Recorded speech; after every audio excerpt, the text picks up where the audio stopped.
नमस्कार, स्वागत है आप सभी का आज की खबर में। मैं हूं आपके साथ दीक्षा कोहली। अगले आधे घंटे में देखेंगे देश और दुनिया की तमाम बड़ी और अहम खबरें, लेकिन सबसे पहले नजर सुर्खियों पर।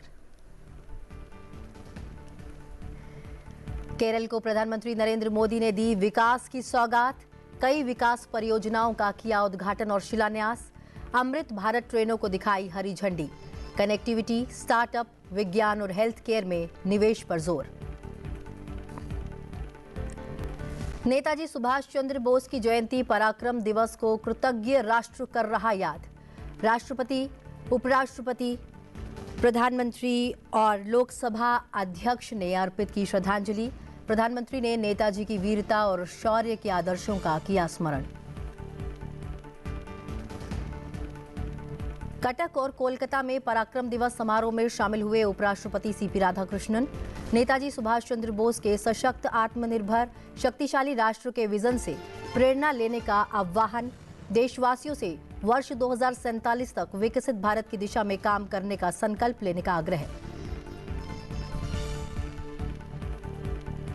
बसंत के आगमन पर बदला उत्तर भारत के मौसम का मिजाज। दिल्ली एनसीआर में तेज हवा के साथ हुई बारिश। शिमला, मनाली से श्रीनगर तक बर्फबारी। कई फ्लाइट्स रद्द और हाईवे बाधित।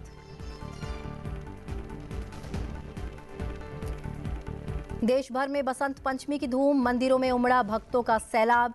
1 करोड़ से अधिक श्रद्धालुओं ने पवित्र नदियों में लगाई आस्था की डुबकी। राष्ट्रपति, उपराष्ट्रपति, प्रधानमंत्री और लोकसभा अध्यक्ष ने देशवासियों को दी शुभकामनाएं।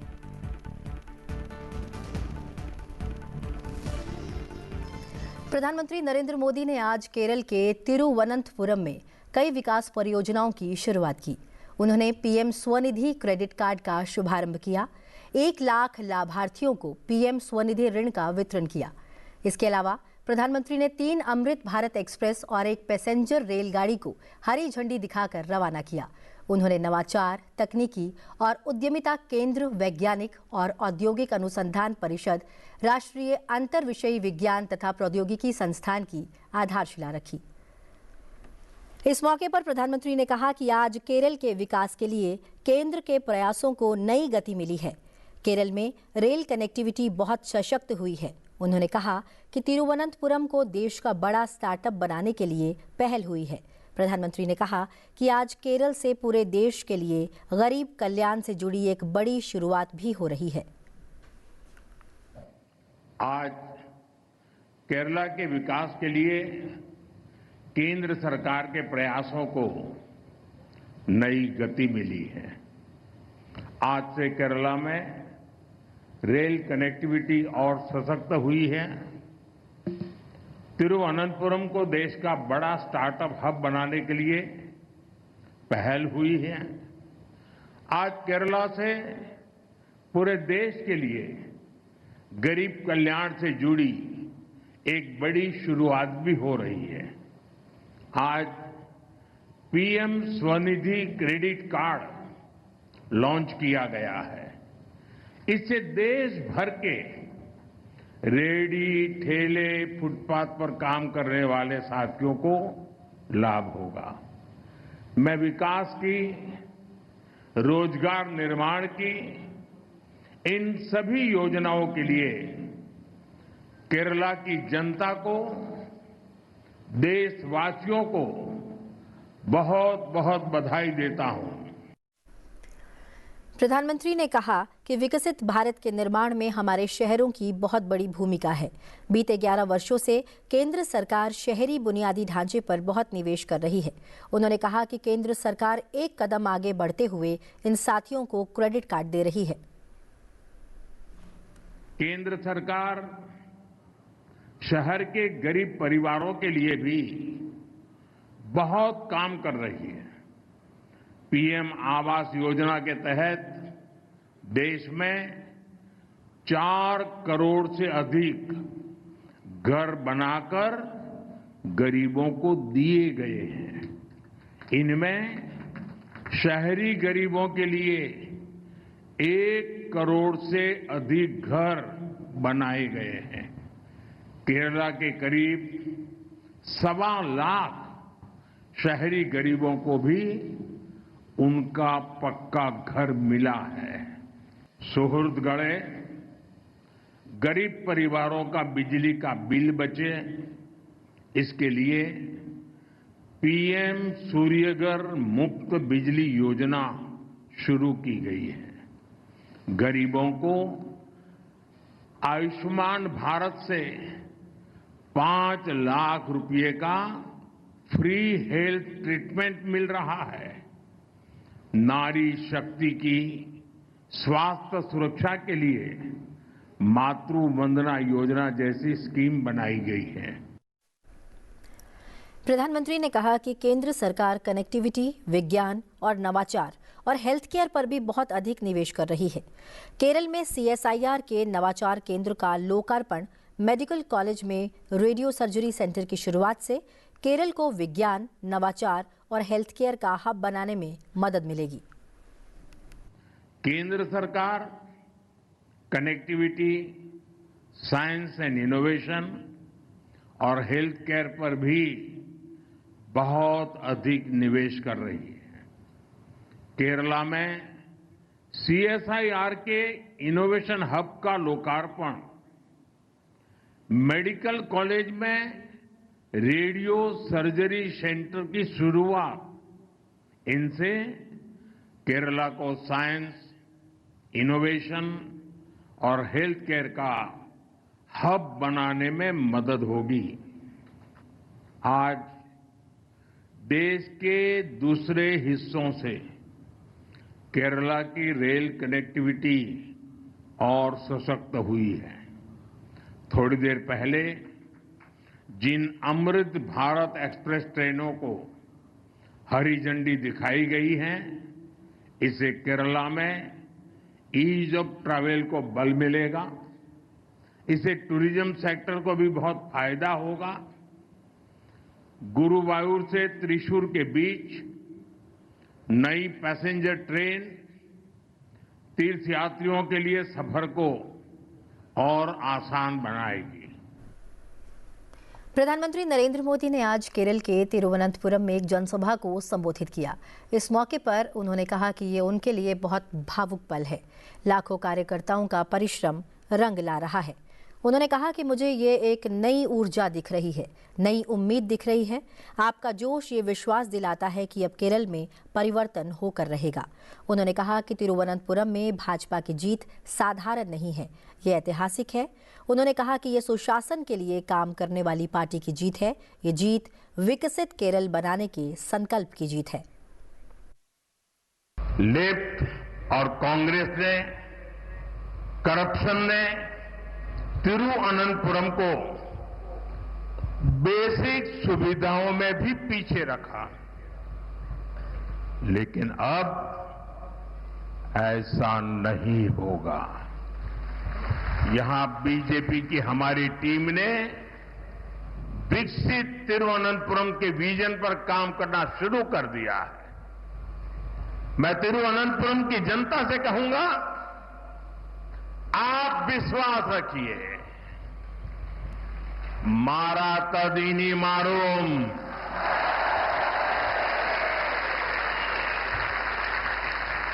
जो अब तक नहीं बदला वो अब बदलेगा। तिरुवनंतपुरम पूरे देश के लिए एक मॉडल सिटी बनेगा। I extend my full support to make Thiruvananthapuram one of the best cities of India. प्रधानमंत्री ने कहा कि आने वाले चुनाव केरल की दशा और दिशा को बदलने का चुनाव है। जब केरल की भविष्य की बात आती है तो आपने अब तक दो पक्ष ही देखे हैं, एक तरफ LDF और दूसरी तरफ UDF, और इन दोनों ने बारी बारी से केरल को बर्बाद किया है। लेकिन एक तीसरा पक्ष भी है, वो पक्ष भाजपा का है। कांग्रेस ने यहां की युवा शक्ति के साथ हमेशा धोखा किया। एनडीए के पास केरला के यूथ के लिए रोजगार के अवसर बनाने का रोड मैप है। आज पूरी दुनिया आत्मनिर्भर भारत अभियान में अपने लिए अवसर देख रही है। इसलिए यूरोप हो, दुनिया के अनेक देशों के साथ भारत बड़े समझौते कर रहा है। इन समझौतों का बहुत अधिक लाभ केरल को मिल सकता है, लेकिन इसके लिए यहां बीजेपी की डबल इंजन सरकार होना बहुत जरूरी है। तिरुवनंतपुरम में प्रधानमंत्री के स्वागत में सड़कों पर भीड़ उमड़ी। प्रधानमंत्री ने लोगों का अभिवादन स्वीकार किया। प्रधानमंत्री नरेंद्र मोदी ने आज तमिलनाडु के मदुरंतकम में भी जनसभा को संबोधित किया। इस मौके पर राज्य की डीएमके सरकार पर निशाना साधते हुए प्रधानमंत्री ने कहा कि ये जो विशाल जनसागर है, इसका एक बहुत बड़ा मजबूत संदेश पूरे तमिलनाडु में जा रहा है, पूरे देश में जा रहा है। उन्होंने कहा कि संदेश ये है कि तमिलनाडु वो बदलाव के लिए तैयार है। तमिलनाडु अब डीएमके के कुशासन से मुक्ति चाहता है। तमिलनाडु अब भाजपा एनडीए की सरकार चाहता है। हमें तमिलनाडु को डीएमके सरकार से मुक्ति दिलानी है। हमें तमिलनाडु को एक विकसित, सुरक्षित और भ्रष्टाचार मुक्त राज्य बनाना है। तमिलनाडु वो धरती है जिसने भारत की सभ्यता को समृद्ध किया है। संगम कालीन साहित्य, साइंस, टेम्पल, टेक्नोलॉजी, तमिलनाडु ने हमेशा भारत का गौरव बढ़ाया है। आज जब भारत विकसित होने के लक्ष्य के साथ आगे बढ़ रहा है, तब तमिलनाडु की बहुत बड़ी भूमिका है। हमें तमिलनाडु को डीएमके की जंजीरों से आजाद कराना ही हो।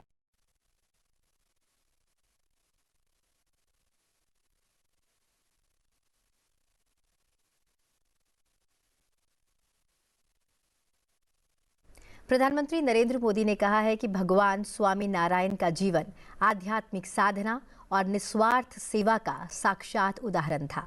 वो वीडियो कॉन्फ्रेंस के माध्यम से शिक्षा पत्री द्विशताब्दी महोत्सव को संबोधित कर रहे थे।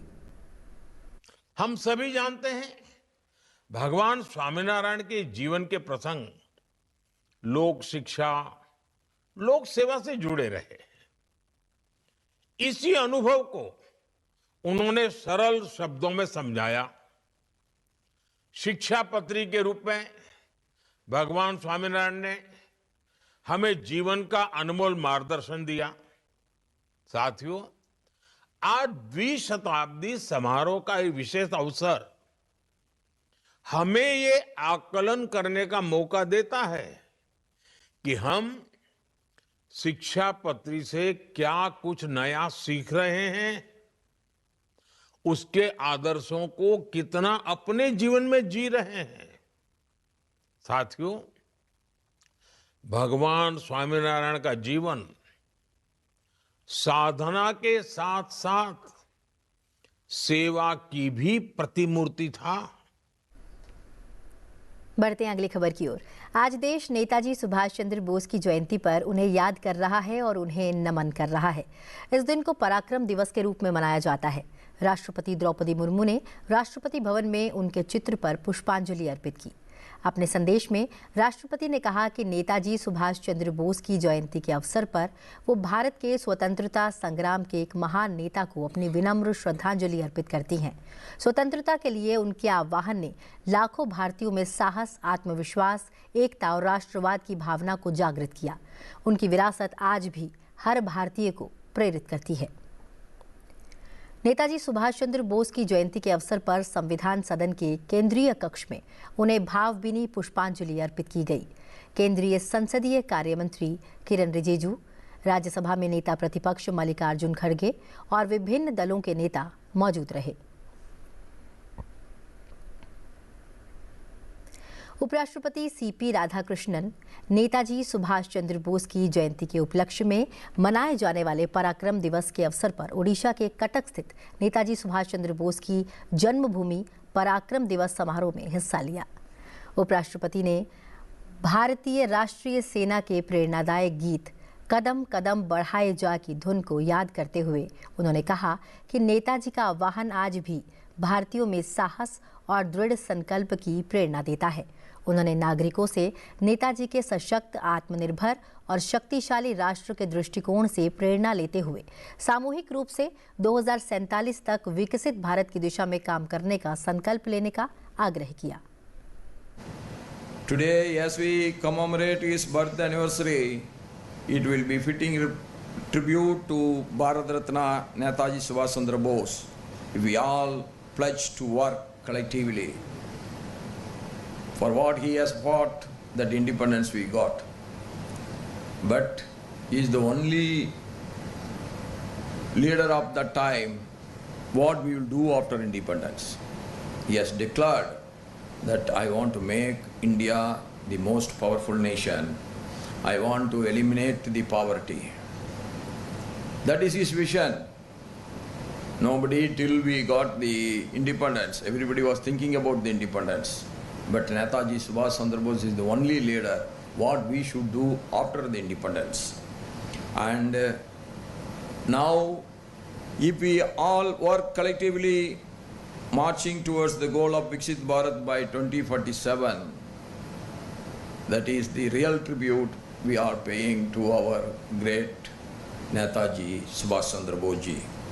Kadam kadam badho, Viksit Bharat ki or, that should be our slogan. As he has said, Delhi Chalo, that has been achieved. Now we want to become the most powerful nation. For that we all must work together. उपराष्ट्रपति CP Radhakrishnan ने पराक्रम दिवस समारोह के अवसर पर स्वतंत्रता सेनानी श्री मायाधर मलिक और retired wing commander BS Singh Dev को सम्मानित किया और आईएनए के पूर्व सैनिकों के परिवारजनों को भी सम्मानित किया। उपराष्ट्रपति ने कहा कि राष्ट्र स्वतंत्रता सेनानियों और हमारे बहादुर सैनिकों के साहस, बलिदान और निस्वार्थ सेवा का सदा ऋणी रहेगा। Fire that Bharat Ratna Sri Netaji Subhash Chandra Bose light against the colonial power of that day continues to spark within each Indian today. The very first patriotic spark that has been ignited in my heart, that is after going through the life history of Netaji Subhash Chandra Bose. Sri Netaji continues to live. Wherever courage defeats the fear, and wherever duty rises above the self-interest, wherever Bharat dares to dream big and stand tall, his ultimate call is that India should be free from poverty and India should be the most powerful nation in the world. That is his wish. We all work together to make his wish as reality. And that is the real tribute we are paying to the Netaji Subhash Chandra Bose. उपराष्ट्रपति ने नेताजी संस्कृति भवन में INA डाक ticket gallery और कटक स्थित नेताजी सुभाष चंद्र बोस जन्म स्थान संग्रहालय में संस्कृति मंत्रालय द्वारा आयोजित एक प्रदर्शनी का उद्घाटन किया। उन्होंने कहा कि इस तरह की पहल से युवा पीढ़ी को नेताजी के जीवन, बलिदानों और उनकी अमिट विरासत के बारे में जानने की प्रेरणा मिलेगी। उपराष्ट्रपति सीपी राधाकृष्णन नेताजी सुभाष चंद्र बोस की 129वीं जयंती के उपलक्ष्य में कोलकाता के विक्टोरिया मेमोरियल में आयोजित पराक्रम दिवस समारोह में शामिल हुए। इस मौके पर उन्होंने कहा कि पराक्रम दिवस केवल श्रद्धांजलि नहीं बल्कि पीढ़ियों तक साहस का संचार है। नेताजी के जीवन को याद करते हुए उपराष्ट्रपति ने कहा कि सुख सुविधाओं के स्थान पर सम्मान और भय के स्थान पर स्वतंत्रता को चुनने का उनका निर्णय युवाओं को एक विकसित भारत की दिशा में काम करने के लिए प्रेरित करता है। Bengal is the land that has given Mother Bharat some of the greatest stalwarts and the bravest freedom fighters. from revolutionaries who dared the gallows to thinkers who stirred the nation's soul, Bengal has stood at the forefront of India's freedom struggle. प्रधानमंत्री नरेंद्र मोदी ने पराक्रम दिवस के रूप में मनाई जाने वाली नेताजी सुभाष चंद्र बोस की जयंती पर उन्हें श्रद्धांजलि अर्पित की। पराक्रम दिवस पर प्रधानमंत्री ने कहा कि 23 जनवरी की ये गौरवशाली तारीख नेताजी सुभाष चंद्र बोस की जन्म जयंती, नेताजी की पराक्रम, उनका शौर्य, आज की तारीख हमें प्रेरणा भी देती है और नेताजी के प्रति श्रद्धा भाव से भी भरती है। उन्होंने कहा कि पराक्रम दिवस राष्ट्र की सामूहिक भावना का एक अभिन्न पर्व बन गया है। यह एक सुखद संयोग है कि अब गणतंत्र के भव्य उत्सव को 23 जनवरी को पराक्रम दिवस, 25 जनवरी को मतदाता दिवस, 26 जनवरी को गणतंत्र दिवस और 29 जनवरी को बीटिंग रिट्रीट और 30 जनवरी को पूज्य बापूजी की पवित्र पुण्यतिथि के रूप में मनाने की एक महान परंपरा स्थापित हो गई है। 2026 में पराक्रम दिवस का मुख्य आयोजन अंडमान और निकोबार द्वीप समूह में हो रहा है। अंडमान की धरती इस विश्वास का प्रतीक है कि स्वतंत्रता का विचार कभी भी समाप्त नहीं होता। आप सभी को और सभी देशवासियों को पराक्रम दिवस की अनेक अनेक शुभकामनाएं देता हूं। भाइयों बहनों, साल 2026 में पराक्रम दिवस का मुख्य आयोजन अंडमान निकोबार में हो रहा है। शौर्य, पराक्रम और बलिदानों से ओतप्रोत अंडमान निकोबार का इतिहास, यहां की सेल्यूलर जेल में वीर सावरकर जैसे अनगिनत देशभक्तों की गाथाएं, नेताजी सुभाष चंद्र बोस से इसका संबंध, ये बातें पराक्रम दिवस के इस आयोजन को और भी खास बनाती हैं। बसंत पंचमी पर अचानक मौसम के करवट लेने से ठंड बढ़ गई है। पहाड़ों पर हो रही बर्फबारी और दिल्ली एनसीआर में बारिश और तेज हवाओं के चलते कंपाने वाली सर्दी पड़ रही है। दिल्ली एनसीआर में मौसम का मिजाज अचानक बदल गया है। सुबह राजधानी और नोएडा समेत आसपास के इलाकों में बारिश हुई, वहीं गरज के साथ तेज हवाएं चल रही हैं। मौसम विभाग ने पहले से ही गरज के साथ बौछारें पड़ने की भी चेतावनी जारी की थी। इन मौसमी बदलावों के कारण तापमान में गिरावट दर्ज की जा सकती है। ये मौसमी बदलाव अगले कुछ दिनों तक जारी रह सकते हैं।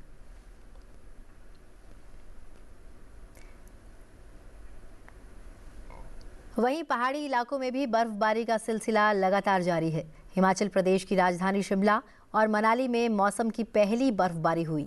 कश्मीर घाटी में आज ताज़ा बर्फबारी ने पूरे इलाके को सफ़ेद चादर में ढक दिया है। लगातार हो रहे हिमपात और खराब मौसम का सबसे ज्यादा असर हवाई और सड़क यातायात पर पड़ा है। श्रीनगर सहित घाटी के कई इलाकों में सामान्य जनजीवन अस्त व्यस्त हो गया है, जबकि ठंड में भी तेज बढ़ोतरी दर्ज की गई है। इसमें सड़कें और पहाड़ पूरी तरह से सफेद हो गए हैं। लाहौल स्पीति, चंबा, कुल्लू, किन्नौर, सिरमौर, मंडी और शिमला जिलों के ऊंचे इलाकों में हल्की बर्फबारी हो रही है। कांगड़ा घाटी की शानदार धौलाधार पर्वत श्रृंखलाओं पर बर्फ की ताज़ी चादर बिछ गई है। राज्य की राजधानी से लगभग 250 किलोमीटर दूर कल्पा और लाहौल और स्पीति जिलों में और केलांग में भारी बर्फबारी हुई है। बर्फ से ढके नज़ारों का मजा लेने के लिए बड़ी संख्या में पर्यटक भी पहुंच चुके हैं। साथ ही बर्फबारी से किसानों और फल उत्पादकों को राहत मिली है, जिनके बाग पिछले 3 महीनों से अत्यधिक सूखे की स्थिति में तनाव बढ़ा रहे थे। बसंत पंचमी का त्योहार देश भर में पूरी आस्था और विश्वास के साथ मनाया जा रहा है। इस मौके पर राष्ट्रपति, उपराष्ट्रपति, प्रधानमंत्री और लोकसभा अध्यक्ष समेत कई हस्तियों ने सभी को शुभकामनाएं एवं बधाई दी है। प्रयागराज में जारी माघ मेले में आज बसंत पंचमी स्नान पर्व पर 1 करोड़ से अधिक श्रद्धालुओं ने गंगा और संगम में डुबकी लगाई। वहीं अयोध्या में सरयू नदी के किनारे बड़ी संख्या में श्रद्धालु पारंपरिक पवित्र स्नान करने के लिए पहुंचे। यह स्नान वसंत के आगमन का प्रतीक है और त्योहार की शुरुआत में आशीर्वाद लेने के लिए किया जाता है। बसंत पंचमी पारंपरिक रूप से ज्ञान, बुद्धि और कला की देवी मां सरस्वती को समर्पित है। यह मौसम के बदलाव का प्रतीक है, जब भक्त आध्यात्मिक और बौद्धिक आशीर्वाद मांगते हैं।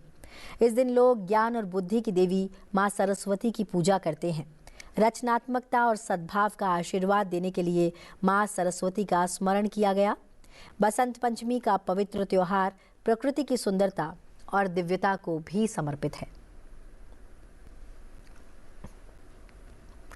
और आज की खबर में बस इतना ही। दिल्ली में आज कर्तव्य पथ पर गणतंत्र दिवस परेड की फुल ड्रेस रिहर्सल हुई। इसमें देश की समृद्ध विरासत, सैन्य शक्ति और सांस्कृतिक विविधता का प्रदर्शन किया गया। चलते चलते आपको छोड़े जाते हैं इन्हीं तस्वीरों के साथ। फिलहाल मुझे दीजिए इजाजत और आप बने रहिए संसद टीवी के साथ। नमस्कार।